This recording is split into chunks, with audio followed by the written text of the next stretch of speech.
Ladies and gentlemen, welcome back to another episode of Couple of Nukes. As always, I'm your host, Mr. Whiskey, and you might be able to hear that when I walked outside this morning, my front porch was green and yellow with pollen, and I have just the nose and voice have just gotten stuffed up, eyes are puffy, and it's great. It's the first day of spring as we're recording this, and spring welcomed us with a wave of pollen, so that was exciting.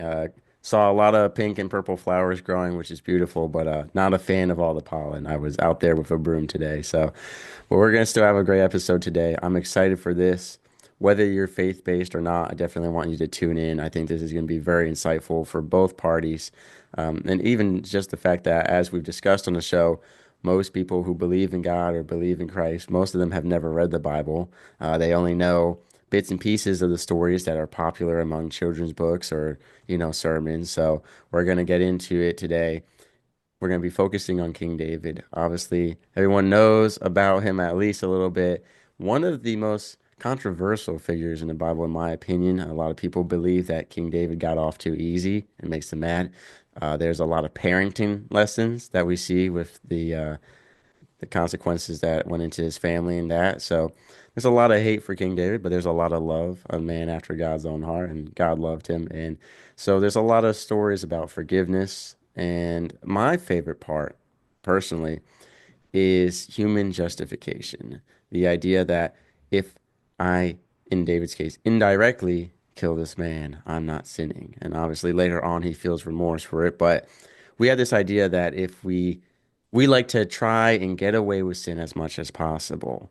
For example, maybe it's oh, I'm only, I'm not having full-on vaginal sex. I'm only doing something, so it doesn't count as lust or as sexual immorality. Or I'm only drinking, this much, and I'm only drunk, on holidays, so it doesn't count as drunken foolery. So we're gonna get into that human behavior and culture today with David Richards. We are here with not King David, but a David who's going to talk about King David, and I'm excited for it. So, Mr. Richards, thank you for sitting patiently through that long intro, and love to hear a little bit about you.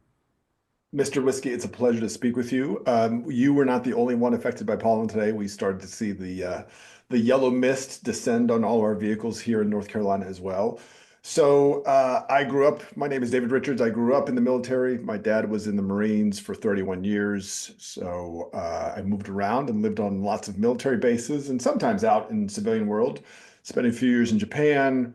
Did my undergrad at Penn State in English, and then joined the Marines because I wasn't sure what the civilian world was going to be like. So I kind of followed in my dad's footsteps, served in combat in Somalia back in the early 90s, and then decided that I wanted to do something different. So I got out of the Marines in 2006, went to work at Cisco, the giant IT company. At the same time, fell in love with yoga, which wasn't part of my plan, but it just Yeah. happened. And then kind of realized that I could go back to something that I had dreamed about in childhood, and that was writing. So I published my first book, Whiskey and Yoga, in 2017, and published three books. Another one's coming out this summer. And yeah, just kind of went on a journey of faith that took me through most of my life to get into the pandemic and then really kind of get to the heart of what I believed. I'm gonna have to write a book, Whiskey, Goats, and Yoga, There you combine go. all. There we go. Yeah. You got to do Yeah. it. Got to do Yeah. it. I But I like was that. just gonna say, it's funny, a lot of people have told me that, Mr. Whiskey would be better for your mental health if you stopped calling it the civilian world and civilians and civilian attire. But I don't know. I think it's funny, and it's just, as they say, once a Marine, always a Marine. And it's So like, true. So and true. and we agree, and you're a service member, so you'll understand. Even post service, even when you go back into the civilian world, there's just a piece of you forever changed. Like you really are different. You have a different perspective, and we'll get right into that because you talk about growing up in Japan Yeah. as we call it, a military brat or a dependent. you know. Yes. So Military brat. obviously that is a very different childhood because not only is it culturally different, but you had that layer of military on top of it, being in a country. Did you grow up speaking Japanese, English? How was that whole dynamic? No. So it ended up, we were only there for 3 years. We were there from fifth grade through seventh grade. And I mean, that was kind of a cool time to be in a foreign country, to discover a foreign country. So, 10 years old, There's only one English channel, American English television channel. Couldn't speak, just learned a smattering of Japanese, but the culture was so different. And it was wild because now you're the minority in a country. And that's a Yeah. very interesting experience. At the same time, just the Eastern philosophy and Eastern culture, how they celebrated the temples they had, how they honored their dead through the festivals they had. It was such a different experience. So, my parents and really made sure that my brother and I had the chance not only to get exposure to Japan, but we went to the Philippines a couple times. We went to South Korea a couple times.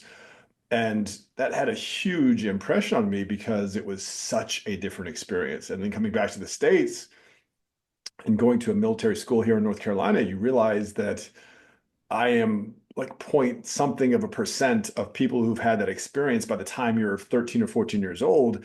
And Right. 99.5% of the rest of my classmates had never been outside the country at that point. So it was a really different experience. And it was unsettling for me in terms of also appreciating that that experience had changed me just because I found I found a deep appreciation for like the samurai. I kind of had this romance with the samurai history of Japan and also Right. just appreciated the strength of their beauty. Kind of the emphasis on beauty in their culture was something that was so different from kind of American culture.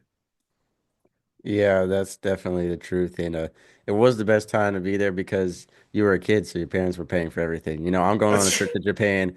I'm going on a trip to Japan, and I'm like, I wish someone was paying for everything because. it's like And it's a little more expensive. yeah, definitely. But that's such an interesting experience. And I want to elaborate on as well. I know from just reading through your bio online that speaking of your youth, you had a near-death experience. And when I read it, I was taken aback. It's such a strange, I'll call it strange, just such an event you wouldn't imagine. Anyone who's a Yeah. parent, you wouldn't imagine this happening to your kid, and anyone who's a No. kid, you wouldn't imagine this happening to you. So, could you please tell us about that?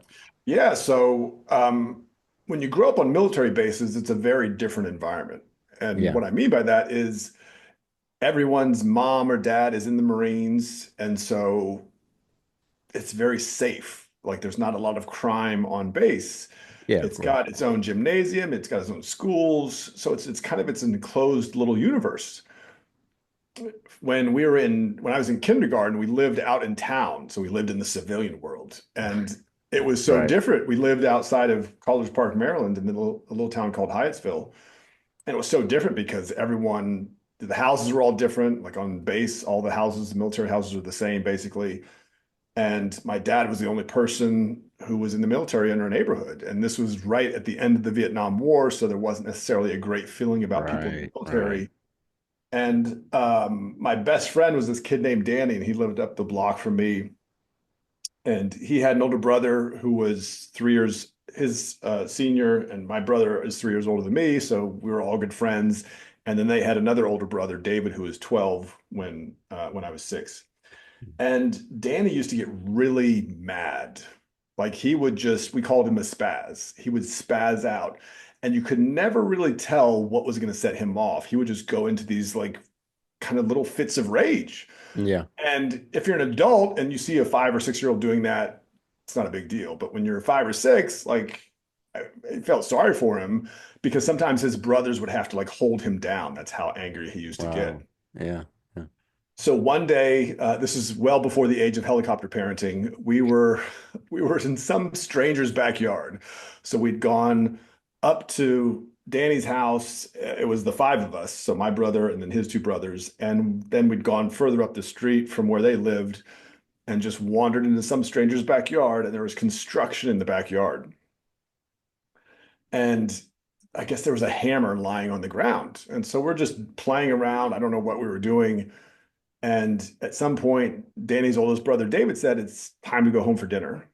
And Danny didn't like that. And so his face just got red and his eyes bulged out of his head. And as both his brothers started approaching him the way you might a rabid dog, like just really cautiously. yeah, And yeah. he kind of just looked around, he picked up the hammer, and everyone's like, "Run." And so we all turned to run, and he threw the hammer as hard as he could, and it hit me in the back of the head, and I was out. And what happened next was a memory that I put out of my head until the pandemic. And during the pandemic, I kind of underwent my dark night of the soul experience. And I remembered that after I got hit by the hammer, I remember seeing his brother carrying my body down to their house. And he was flanked by my brother and his other brother. And they weren't running, they were just kind of walking. And I was about 15 feet back behind them. And I could just see this very dim silhouette of what was going on. And I couldn't get back into my body.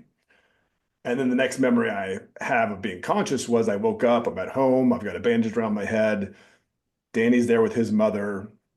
He's been bawling his eyes out, and he gave me a coloring book for this TV show back then called The Land of the Lost, which interesting title for a coloring book at the time. But Yeah. and so I kind of put the episode out of my head at 6 because how can you process a near-death experience when you're 6 years old? It doesn't Right. compute. Right. And then when I revisited the memory during the pandemic, and I remembered, oh my gosh, I watched him carry my body, and I was outside my body. What does that say? Where was I? And so in some ways, I hadn't spoken to Danny for probably 45 years. And I got a hold of him in January of this year. And I said, you actually kind of started me on my journey to faith because I realized once I had that out of body experience, I understood that there is a soul, even though I didn't recognize it at the time. Um, but yeah, it was a pretty wild experience. And after it happened, I remember I just tried to tell my classmates, I'm like, I'm fine. The doctor said the hammer missed my brain, so like I'm still the same person. But in truth, obviously there's no telling what I had lost when I got hit in the back of the head. Yeah, I can't imagine if I was a parent and that kind of thing happened to my kid. And I mean, yeah, that's just so concerning to think. Yeah, I would Yeah, never want to hear that. I would never want to, you have a bunch of kids bringing, my son in the back of it. I assume you were bleeding out the back of your head. I yeah, mean, yep, yep. so, and worrying if you had brain damage, if it was Oh permanent brain yeah, damage, like oh yeah, 100%. So, and like you're saying, sometimes you wonder, like, would I be smarter right now if I hadn't, got oh hit in the back yeah. of the head? Well, and what I don't know that it changed because of it, but I know I became more temperamental. I became more kind of antagonistic with my dad, Mm, and and then not that I could have determined at that early age, but through most of school and high school, I had trouble concentrating. mm, Like creatively, my imagination was wild. I mean, I could write. I got stuff published when I was in high school. My poetry won contests. I could draw, but when it came to like the math and sciences, I struggled to pay attention until I got into college, and then I started to adult a little more seriously. So I don't know if that was a cause and effect because of what happened with the hammer, but I certainly, when I looked back, I'm like, I wonder if that was caused by yeah. this. So yeah, Yeah, I mean, a good excuse, if you're ever in like an awkward situation dating, you're like, well, you don't understand. I got, the common sense part of my head got hit with a hammer. So, right, right. It's an yeah. excuse. It's an alibi. I'm sorry I didn't bring Yeah. you flowers this Valentine's Day. Yeah. But I was gonna say, that's why you say you mark it as I have flare-ups. I have Right. flare-ups. So, Yes. but Yes. I was Danny gonna had say, flare-ups. yeah. You said, if I'm tracking correctly, his brother's name was David as well.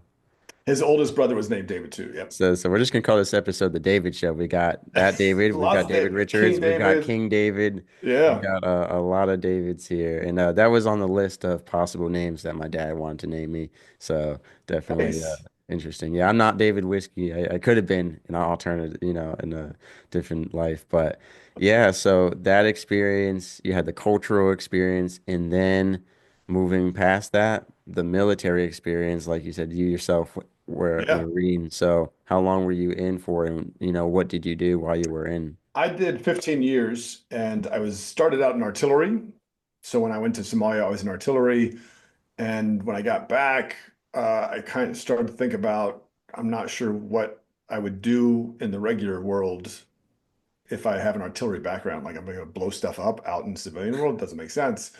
So after about 5 years, I switched into communications because that's what my dad had done. And I kind of was tracking his blueprint for life was my blueprint. I'm like, okay, he did 31 years. Mm. I'll do 31 years. Then I'll do 12 years in the civilian world and retire and fade off into the sunset.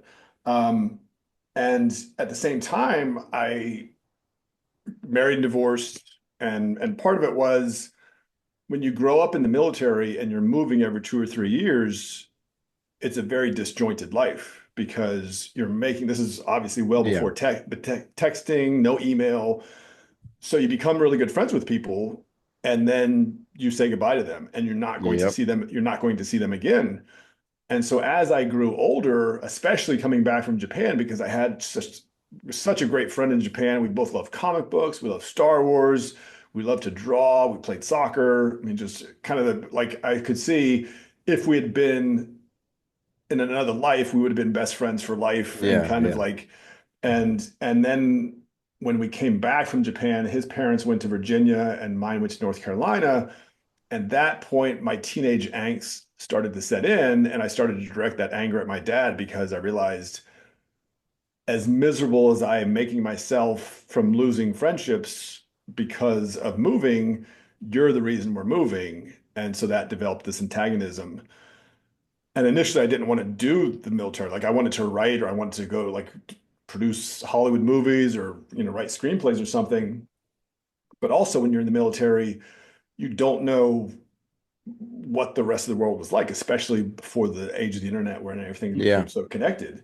So when I joined the military, I still had that same kind of predilection. Okay, now, even though I didn't like the military growing up, now I'm doing what I didn't like professionally, and I'm living in 2 to 3 year increments where I move every 2 or 3 years. And so when you get in that mindset, you realize if I'm going to marry someone, whereas if you're in civilian life and you grew up in the same town or you meet someone at college and Yeah. you're going to settle in the Yeah. same place, it's a very kind of stable life. In the military, I met my ex-wife in San Diego, and when we met, I had about a year and a half left before I was going to move somewhere else. And so my thought process is, well, how quickly can I get this relationship stabilized so she's going to be willing to pick up her life and move with me? Not a great way to engineer a relationship, as I soon found out. Um, so as I kind of went through my career, I got around the 10-year mark and I started writing poetry again because it was just I met someone and they inspired my creative juices, and so I started writing poetry, and that was exciting because I was like, this is part of me that I let go of for 10 years. At the same time, in the Marines, that's a weird thing. And they're like, are you gay? Like you're writing poetry and Marine Yeah. officers don't do that. I'm like, I'm not sure what that one has to do with the other. Um, and I start to realize then, okay, maybe there's something else that I should be considering, especially when it comes to having a stable life. It's very hard at least for me, to have a stable life when I've moved my entire life every 2 or 3 years. That being said, the military was an incredible experience. I mean, I was in Somalia, I went to Italy, I went to Vietnam, I went to France, I went to, traveled all over the world and had different experiences. I got 2 master's degrees. And the brotherhood that you establish in the military is unlike anything else in the world because you spend sometimes, you know, hours on end, 24 hours a day, 7 days a week. We were in Somalia for 2 months and I was with the same people for those 2 months doing everything together. And Yeah. that kind of bond, you don't find that necessarily in civilian life because there's no need for it. Yeah, for sure. And you reminded me of it's an interesting thing with the military as far as careers because Richard Walsh, former Marine, when he came on the show, talked about his job in the Marines was blowing up airplanes. He said he got out. There was not a line of people saying, "Hey, we need you to blow up some airplanes," you Right, know. right. This was Yeah. like 1980s or something. So he ended up getting a job swinging a pickaxe for $5 an hour. Wow. Because he said that Wow. because there wasn't even like a security spot for it at that time because it was before the whole anti-terrorism and all that stuff. And even Yeah. then, it's like, how many, rocket launching, former Marines do you need out there? So totally get it as an artilleryman, like, what are you gonna do? But as far as the poetry, so I'm also a poet, a man who writes poetry, and during the Awesome. military, I wrote plenty of stuff inspired by it. And same kind of thing. It's like, poetry is gay or is feminine or this, or Right. that. What's interesting though, is if you look at the Bible, two of the most powerful men in the entire Bible, King Solomon and King David, they were poets. You know, Right.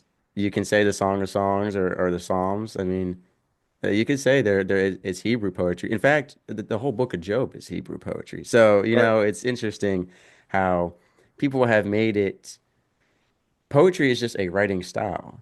So why is it so genderized? Because you wouldn't say if you had said, "Oh, I'm writing a screenplay or I'm writing a movie script or I'm writing an action novel," suddenly now you're a man again. It's like Well, why and does it's the physical structure, the grammatical structure matter so much, you know? well, and part of that, I think, especially in American culture, is, so I grew up with like Clint Eastwood, John Wayne, Chuck Bronson, Chuck Norris, these kind of like macho men, Paul Yeah, yeah. Newman, Robert Redford. And there was this iconic figure of what masculinity was in the United States. And the best embodiment of that was Hollywood. And then it transitioned to like Tom Cruise and Top Gun, or these, even Keanu Reeves to an extent. And you still Yeah. had this Arnold Schwarzenegger, Sylvester Stallone, you had this machismo. And for a lot of people, that became the aspirational alpha male, this really strong, buff, enormous person. Yeah. And in some ways, I think, especially in the military culture, that persists to a little bit because there is because it's a very tough culture. I mean, especially in the Marines, compared with the other services, the Marines are the most intense. When you get to like Navy SEALs or Delta Force, then you get Yeah. Yeah. to another levels of intensity. But that level of intensity fosters a kind of bravado. And so you're always kind of almost trying to one up each other in terms of like toughness. And then you come along and you start writing poetry, and people are like, you're not supposed to do that. Like that's you're breaking some sort of rule in some ways. It's kind of this weird thing. And yet you're right, biblically speaking, it's it's a resource. And I mean, and the Psalms are loaded with incredible insights, both beautiful and somewhat torturous in terms of being saved from the pit, or some of the things that King David's right. He prophesies Christ. You stole the line I was about to say. I was going to say the dark miry pit. You said the exact out Yeah. of all the Psalms, you said the exact same line that I was going to reference. I mean, there's over 100 of them, and you referenced the exact one. Well, it's cryptic. I mean, he prophesies Christ's crucifixion 600 Yeah. years before the Romans invent crucifixion as a form of torture.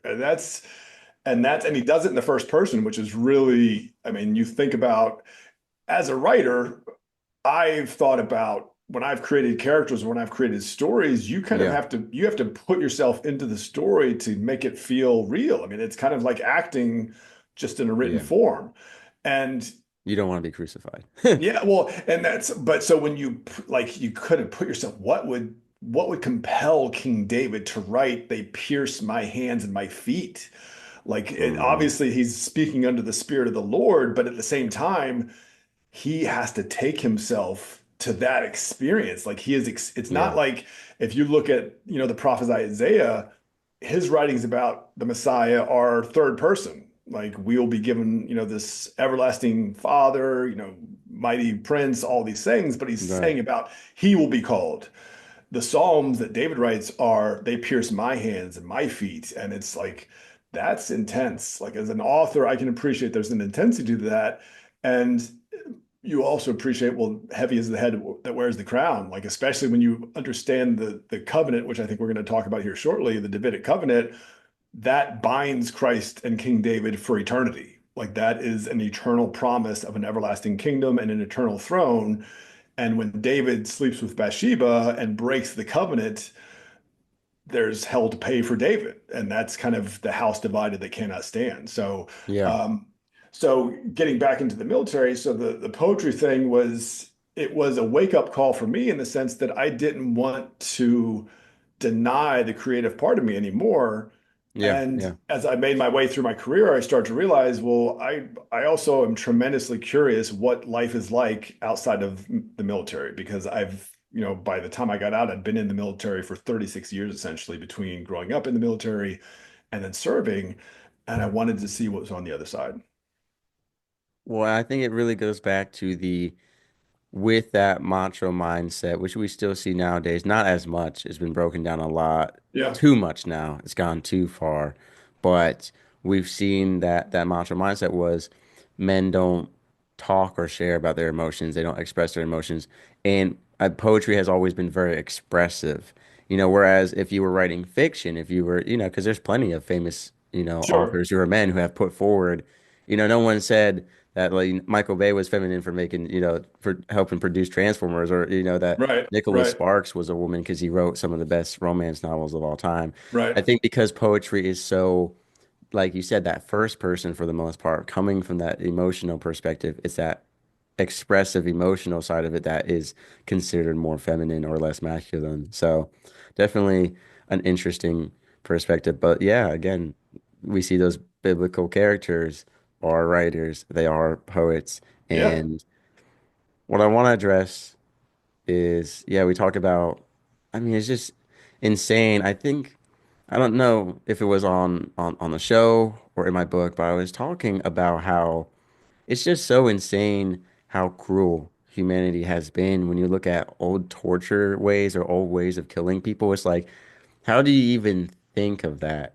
Why would you even think of that? It's just so cruel. And I don't know if the devil has had any influence to that or if it's just the sad, cruel nature of humanity after the fall. But it's just like crucifixion or what they were doing in the book of Daniel. I mean, you're going to throw people I've always been just, they said the furnace was so hot that it killed the guards who were trying to put them in. I mean, that's, it's just insane that they would do that to people. And, even King Solomon's, when he says, cut the baby in half, Right. and obviously Right. he did it to make a great point. Yeah. But, there were people back then who would, I mean, we've seen wicked women in the Bible who burned babies and children alive for I don't remember which false god it was, whether it was Dagon or Baal or Ashtor, but those pagan practices, or even just well after biblical times, even like Dark Ages, you see some of that stuff during the day and ages of nights, just that cruel torture. I mean, even Yeah. just Yeah. being out in the stocks all day and having birds start to eat away at you. The whole I mean, and that's why, like the movie The Passion of Christ, you see visually that they've got these weapons, whipping him with spikes and ripping his flesh off. Yep. And in some Greek translations of the Bible, the Greek word doesn't say by his stripes we are healed. It says by stripe. They say that his back was so torn open that it was just the whole back was just all ripped open, which means it would be a single stripe in Greek compared to the plural stripes. So to peel a whole man's back off, we're almost there. I mean, it's just cruel. And we're gonna get into some of, like you mentioned, sin with sexual immorality and the consequences of it, and just sin in general, breaking covenant. And one of my favorite Bible verses to paraphrase is, do not swear any oaths, for only God can actually fulfill. God is the only person who can truly fulfill a promise to a T. And I think that's such an important Bible quote to remember. Yeah, we have people every day, as you and I are speaking right now, hundreds of people just made promises to others that they're going to break. So, Mm. but I'll pass it over to you to just kind of explain to everyone right now. We've mentioned King David a whole bunch. What exactly are we going to be diving into right now? Yeah. So what's important to understand about King David is the Davidic Covenant. And the Davidic Covenant is found in Second Samuel. And it basically says it's a promise that the prophet Nathan relays to David. It says that you are going to be made one of the greatest names in all of human history because I'm going to give you a dynasty of kings. Your throne will last forever, and your offspring will establish the everlasting kingdom.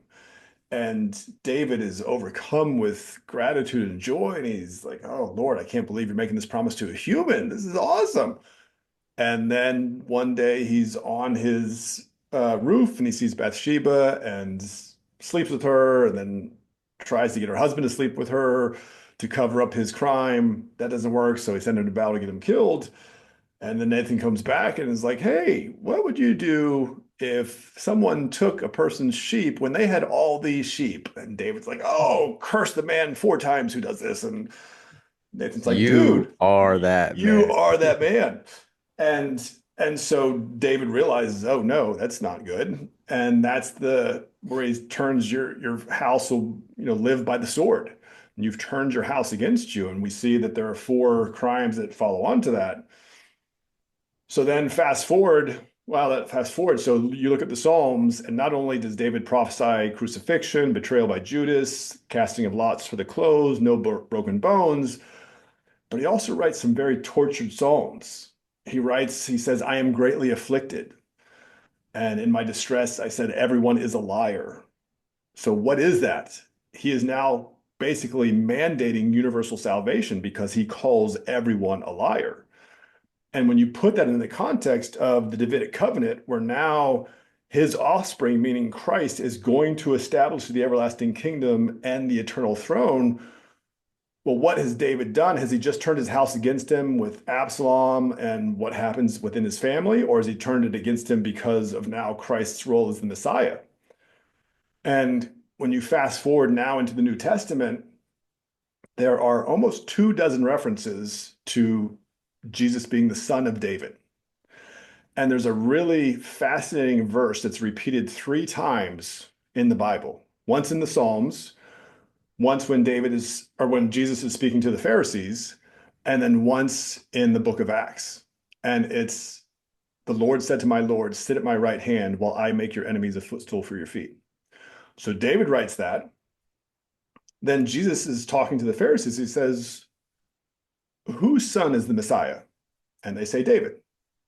I said, well, how can that be if David, speaking through the Spirit of the Lord, says to the Messiah, sit at my right hand while I make your enemies a footstool for your feet?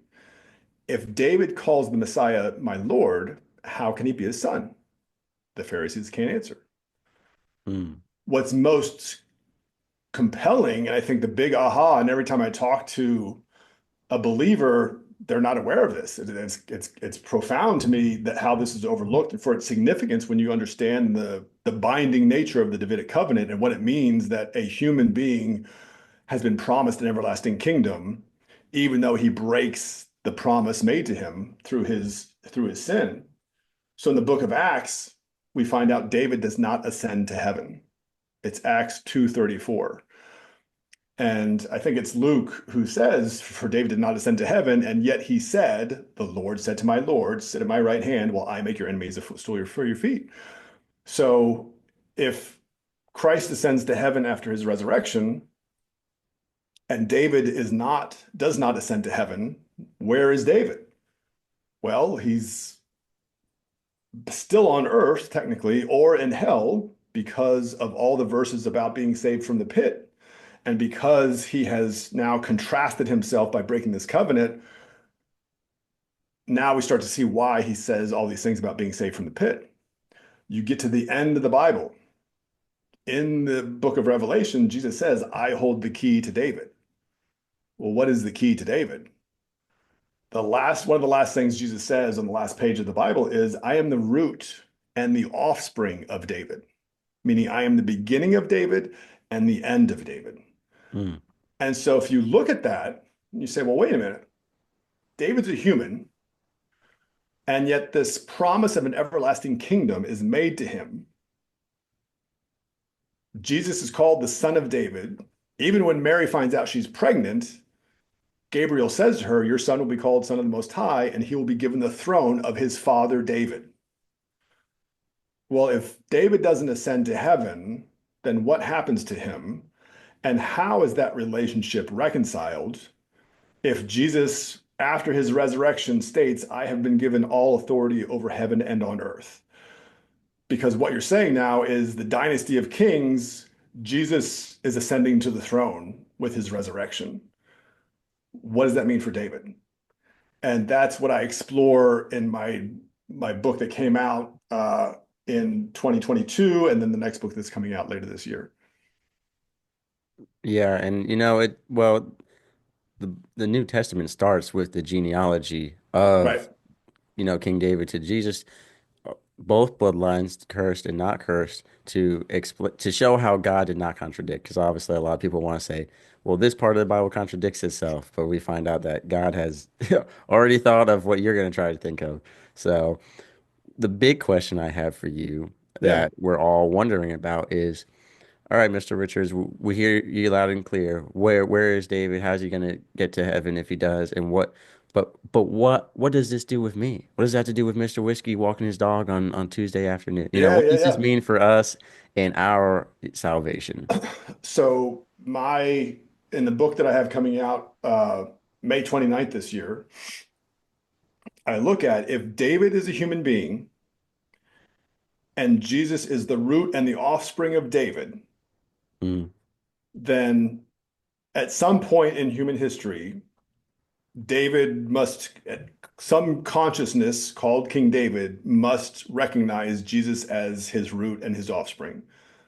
And if that's the path for salvation, and we know no one comes to the Father except through Christ, if that's the path for David, and David gets the second most publicity out of the Bible, right? There's Jesus, then there's yeah. David, then it drops off below that.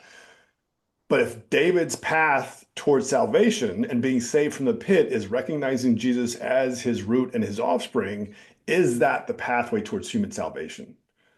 Is our path that we must also accept Jesus as our root and our offspring, as the Alpha and the Omega, right? Because that's really what we're talking about. Mm, And when you look at it from that lens, it becomes a much more compelling vision on, well, this is how, I think, Mr. Whiskey, that there is a proclivity among people today to think that I'm going to die and then I'm going to get to heaven and I'm just going to be conscious and, you know, Jesus is going to be on the throne and it's going to be awesome because I'm in front of my salvation. And then I find out if I make it or not.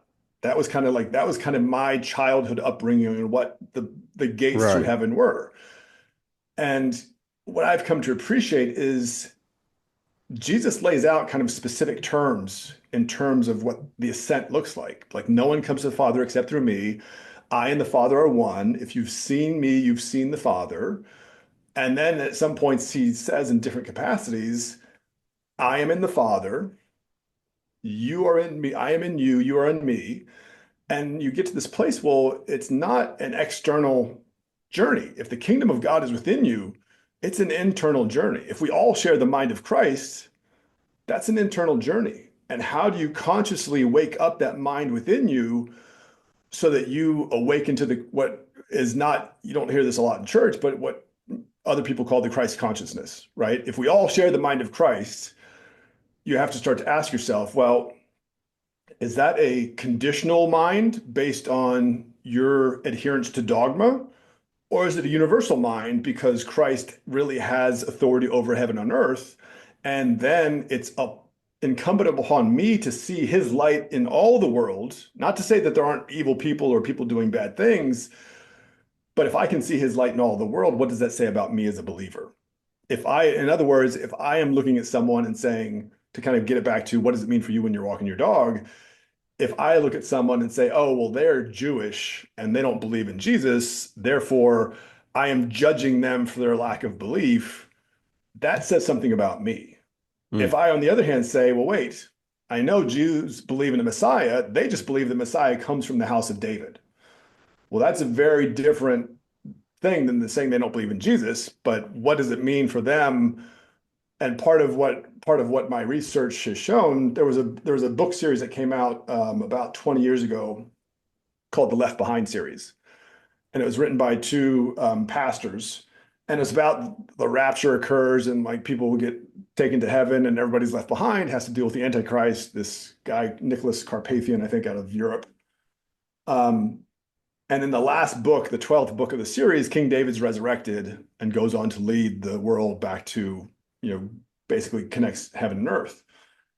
And so I thought, well, there's multiple, I think Jeremiah 39 is one reference where it says, God says, I will raise David up. David will be my servant and I'll raise him up. And so you start to think, well, I've gone to church plenty of times and said, I believe in the resurrection of the body and the life everlasting. Well, that in and of itself seems like a conscious activity, right? Like to believe in the resurrection yeah. of the body, you have to I know Mel Gibson has a Passion of the Christ sequel coming out, I think next year, and it's supposed to be Jesus' harrowing of hell, the 3 days he's in the tomb. Nice. But we all kind of have that harrowing that we have to go through, and it's through our internal alignment and focus on Jesus that we consciously make that ascent. And for me, when I look at David's story, it's the idea that the the realization of Christ's supremacy in the heavenly realm is a conscious event, right? It's not like I said earlier, I used to have this idea that I die, I get to heaven, I'm on the throne, I see Jesus on the throne, and I find out, oh, it's kind of like you didn't make it, sorry, you got to go to the other place, or hey, congratulations, you get VIP access. And it doesn't Right. make sense to me because there has to be, Jesus kind of spells out a path, and you have to look at that path through the context of King David because of the covenant and the binding promise that that covenant creates between King David and Jesus Christ. So hopefully that answers your question. Yeah, for sure. I know that's you talking about becoming one with Christ, the lessons of King David coming out Yeah. later this year. Yep. And then you also have love letters to the Virgin Mary, the resurrection of King David. Is this Yeah. a part one, part two kind of thing, or is this both different, similar? Like, so why Yeah. two books, I guess is my question. So Love Letters to the Virgin Mary was, I kind of looked at this left behind idea that King David would be resurrected. And I said, well, what would prompt King David to be resurrected? And part of it was the idea, well, if there was a great book that came out a few years back by this author. It's a really deeply philosophical and thought out book called That All Shall Be Saved. David Bentley Hart is the author. And he makes the case in a very kind of academic way that Christ's salvation must be universal. Like Christ's intelligence is really perfect. Our ability to process intelligence is limited by Yeah, our human kind of we've seen that in the humbled. book of Job pretty Yeah, clearly. Yeah. yeah. So it's the idea, well, if all should be saved and David is resurrected, what's going to resurrect David? What is going Mm. to bring him back? And so I started to kind of look at there's a there's a Jesus birth story in the book of Revelation. It's when there's the dragon, there's a woman clothed in the sun, and she gives birth, and immediately the baby Dragons trying is to destroy everything. yeah, Yeah. the dragon tries to destroy everything, and the baby tries to, the baby immediately ascends to the throne. And I thought, well, that's really interesting. Why is there a Jesus birth story in the book of Revelation? And I said, well, if David is going to be resurrected, if that's a an element, and Mm. there's kind of a motif in, you don't see it so much biblically, but you see it in other areas. So the story of Pinocchio, for example. In Pinocchio, Pinocchio rescues his father. In Star Wars, Luke rescues his father. And so I started to look at the idea, well, in Luke 132, when Mary finds out she's going to give birth to Jesus and he'll be given the throne of his father David, I thought, what if we're all eternal, if Jesus saves everyone and there's eternal soul in every single human being who's ever lived, because that's the power of Jesus Christ, then what if the Virgin Mary were present in the modern day and King David's resurrection is this desperate man who's been looking for the light of Christ, and he doesn't know that's what he's looking for, but he's been looking for a woman his entire life. So Love Letters to the Virgin Mary is the idea that King David's resurrection would be by seeing an image of the Virgin Mary, this woman clothed in the sun, somewhere in the modern day. And then that takes him on the journey of coming back to the realization that, oh, wow, I have to look at accepting Jesus Christ as my root, my offspring. What's different about the book, and if you see the cover, you'll see that it takes into account some things that I would say traditional Christianity doesn't look at, like quantum physics. Like the idea, if heaven and earth are to come together the way the Bible states at the end, and there's a new heaven and a new earth, well, how does that happen? Because we know that heaven's not on the moon, it's not on the other side of Mars, it's not in Right. Venus, it's got to be another universe. It's got to be in this day and age where we talk about multiverses, quantum physics starts to make sense. And then it's kind of like, well, wouldn't that idea then be that Christ's return would be bringing together universes in a way that we haven't conceived of before because we've been so fixated kind of on the physical world that we forgot that there's a world underneath called the quantum world. It also looks at the reason I pulled Thor, the god of thunder, into the story because two things. One, well, three things really. One, historically, when the Romans adopted Christianity, they were in the fourth century, they were still trying to conquer the tribes of Germania. And it was so difficult for them to conquer because there was no central authority in Germania. It was all these disparate tribes. Well, they at the time worshipped Odin and Thor and the Norse gods. And they've actually found, archaeologists have found jewelry molds that have a cross and a hammer because the jewelers at the time didn't know if their customers were going to be on the side of Thor or on the side of Christ. So then in the first Thor movie from Marvel Studios that came out, I think in 2013, 50 minutes into the movie, there's a reference to King David. There's a book on a bookshelf, and there's a astrophysicist or something who grabs a book, but there's a book that says David the King.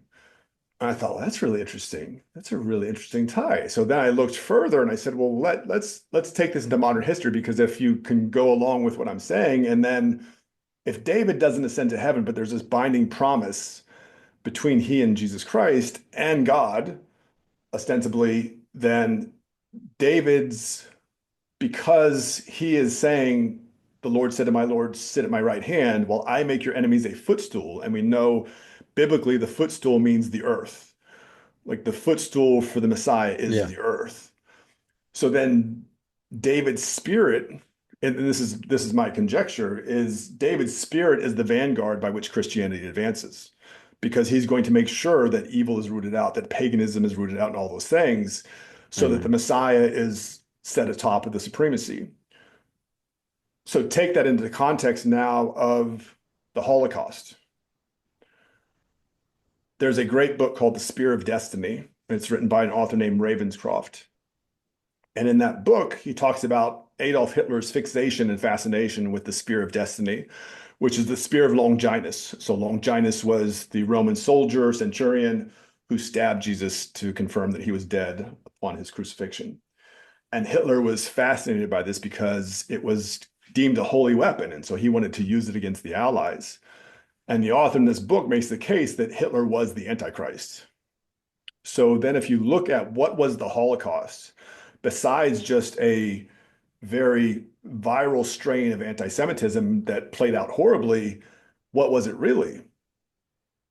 I would make the case that monotheism, as we understand it today, is born in Judaism, right? Because both Islam, Christianity, we pull from the five books of the Torah to say that's the origin. That is the origin story. So if you look at the Star of David, it's a pagan symbol. It's a symbol for earth, air, fire, water, and male and female. It's also a symbol Yeah. for heaven and earth coming together. Then if Hitler's the Antichrist, what we're really saying is the Holocaust was a symbolic effort by mankind to destroy the source of its creation. Because if monotheism came from Judaism, you kill half the Jews on the planet, you're basically trying to say that you were trying to wipe out creation. And when you think of, I don't know how much you know about military history, but Hitler's desire to create a Superman was Yeah. was based on the idea that in the absence of Christian morality that had defined Europe for over a millennium, as science and reason started to take over, Christianity lost its hold, especially on statehood. And there was a forecast by people like the philosopher like Nietzsche who said, in the absence of Christian morality as the governing basis for Western Europe, we're going to see a rise in totalitarianism. And he died in 1900. 20 years later, you had Stalin. 2 years after that, you had Hitler, you had Mao in China. So, so that is also a component of this because the Nazi swastika is a symbol for Thor's hammer. It's actually a symbol for Thor's hammer Mjolnir. And if you understand how the Nazis fought, they fought using a technique called lightning warfare, the Blitzkrieg. And so thunder and lightning, so you see their devastating Yeah. war machine had some Norse origins from it based on their history. Wow, that was a lot of knowledge, and That's, I appreciate it. I know that I know you've done a lot of research oh on yeah. this topic, so I know you've devoted your life to this. So Yeah, that's a lot. I want to make sure I'm understanding something correctly sure. because maybe I'm not tracking.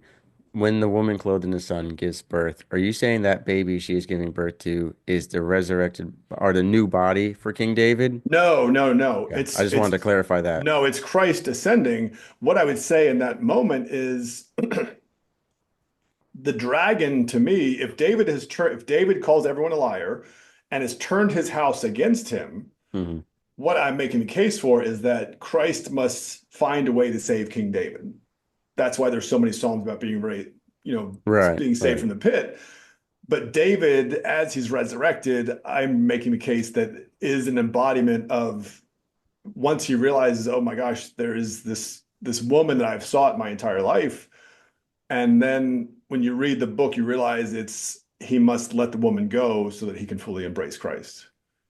And that's kind of like the triumph of Christ is complete once King David acknowledges, okay, that is my root and my offspring. Christ is the Messiah. Because that what that does, if you think about it in the greater context, all three Abrahamic faiths believe in a Messiah. Two of those assign it to Jesus, even though in Islam it's not really clear what they mean by Messiah, but they believe Jesus is the Messiah to the Jewish people. Christ Yeah, obviously yeah. is the Messiah for Christianity. The Messiah for the Jews is comes from the house of David, and for I think that to be fulfilled, I would say that David needs to be raised up, and that would be based a conscious act where he is able to recognize and acknowledge Christ as the Messiah. Or I could take a DNA test and maybe tell all of the Jewish people that Mr. Whiskey is the long lost, heir of King David. But yeah, no, I know they're still waiting for a Messiah, and it's definitely Yeah, interesting because it seems like after between biblical times and now, I'm not sure how much genealogical history is accurately tracked. I feel like we lost it for a little bit there.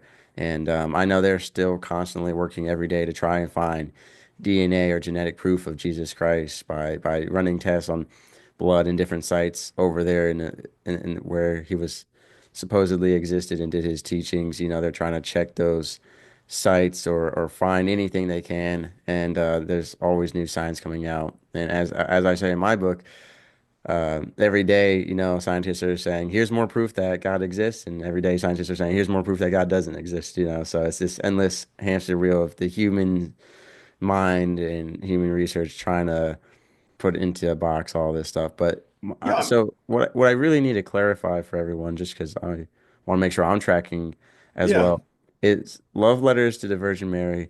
Is it a historical fiction or is it a theoretical, like a book of theology? Like, how would you It's classify it? more, it's yeah, it's more, I would say probably historical fiction, but it's in fiction in the sense that you have to account for the transmission of David's soul across modernity, right? There has to be, if he's going to be resurrected, and if my conjecture is right, that he is the vanguard by which Christianity advances, because that is how you ensure that all the enemies are made a footstool for the Messiah's feet. You have to be able to account for that.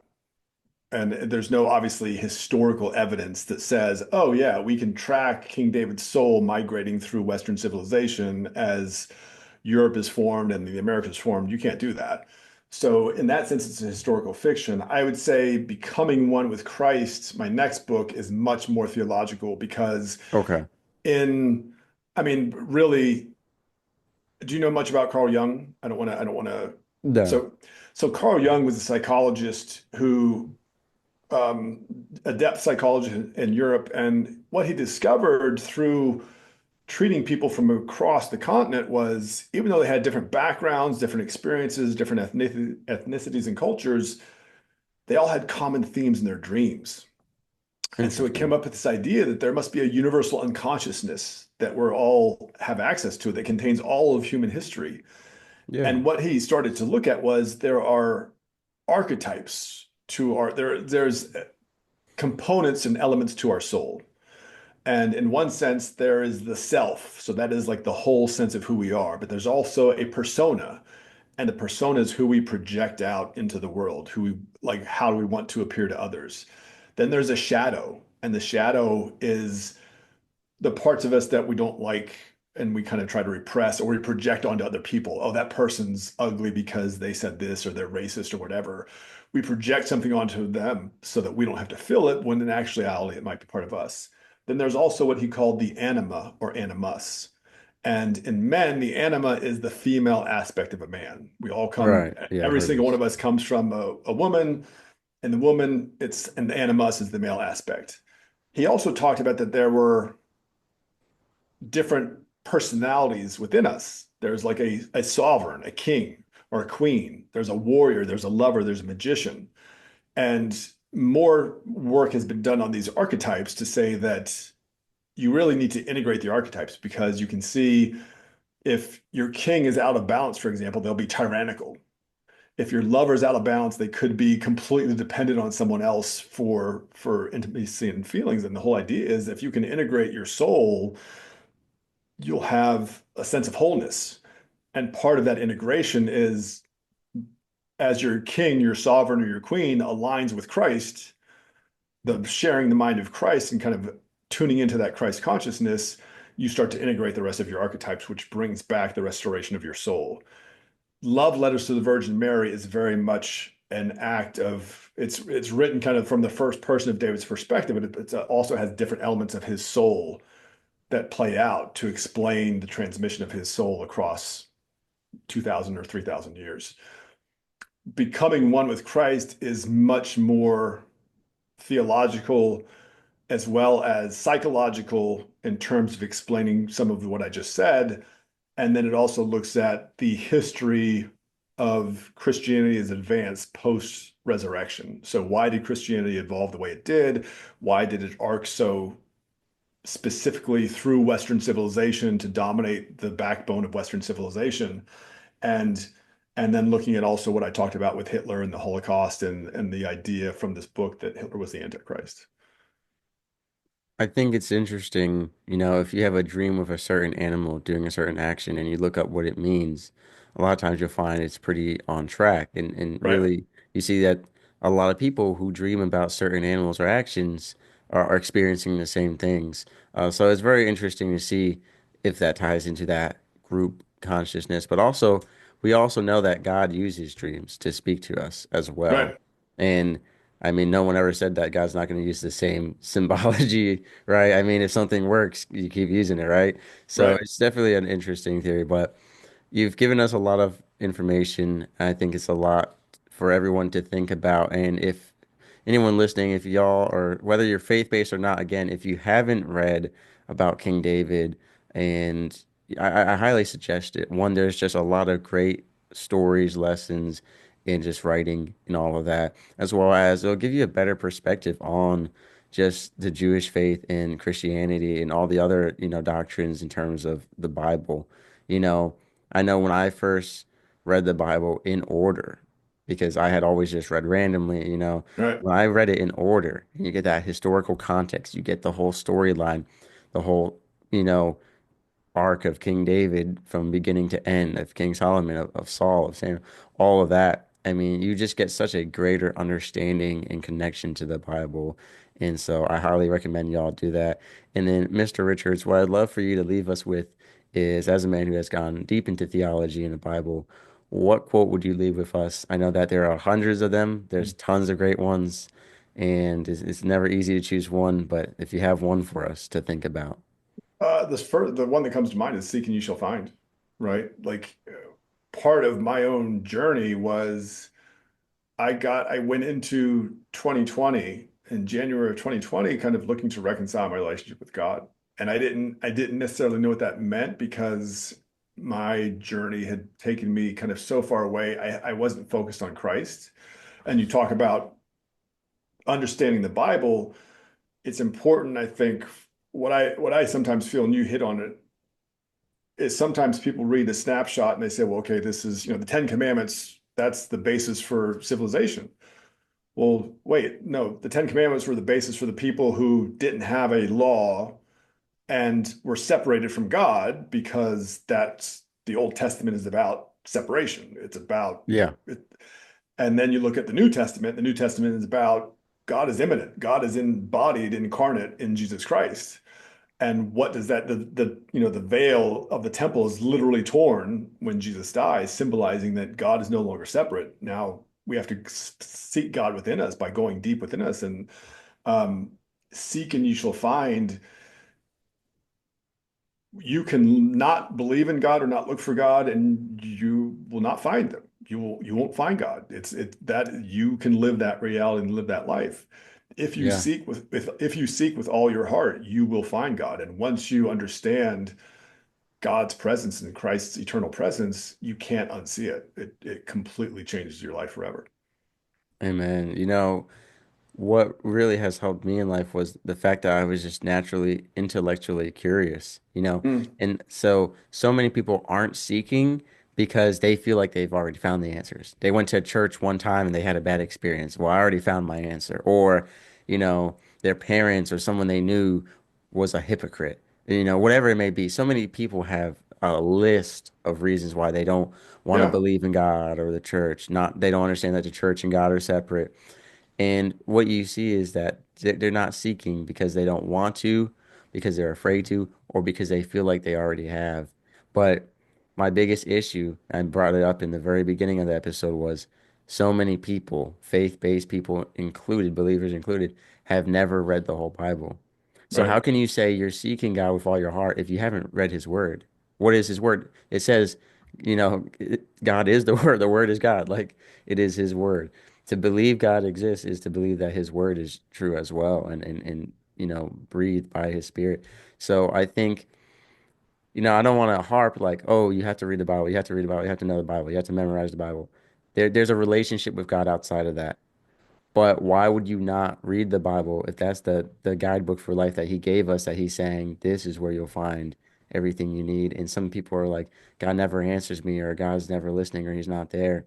But they've never tried to dive into his word and actually get to know him on a deeper level. Because just demanding that God will actually speak to you or show himself to you. I mean, the whole idea of faith is belief and hope in things that we haven't seen. right. But he gave us something visible and physical, the Bible, to read to get to know him on a deeper level. So I really like that seek, and so many people take that, well, I'm seeking a good time on a Friday night, or I'm seeking a new raise at my job, or I'm Right. seeking a new career. You have to have God at the forefront of it, and I that's all no, throughout the Bible. yeah, I agree with you. I think the other thing, and I grew up being told and taught that God was outside of me. And when you realize how that just doesn't even make sense, if you understand even on a basic level quantum physics, you know that instantly doesn't make sense. And then if you go to First Corinthians, or I think it's 2:16, we all share the mind of Christ. Then that means that that internal dialogue is where you seek God. And Dr. Jordan Peterson, in his latest book, We Who Wrestle with God, which just came out last year, hits on the story of Elijah. And he says, the revelation from the story of Elijah is, he says, God is not found in the wind, the earthquake, or the fire. God is found by attending to the inner voice of conscience. And you Mm, will be answered by the spirits of your aim. And so if your aim isn't set on the highest conceivable good, which if no one comes to the Father except through Christ, then you must set your aim on Christ. And that's where that dialogue and that's where we sharing the mind of Christ comes from. That is, I don't know that that's as widely taught in Christianity as it needs to be, because there is, at least in my experience, a propensity to assign God outside of us. And that's Old Testament thinking when you understand what Jesus embodied. And when we share the mind of Christ and when he says, I am in you and you are in me, that is not separation, that is unity. And that's what he even talks about, complete unity. So I love that you said that. And I think that's part of the reason why people don't seek as well, because when people talk about God, they talk about something that they talk about like it's outside of them. And I think that's an oversight, especially when even I think it's what Matthew 5:14, where Jesus says, those who love me will obey my teaching, my Father will love them, we will come to them and make our home in them. If you are meant to be a habitation for God and Jesus and the Father are going to make their home in you, what does that say about you?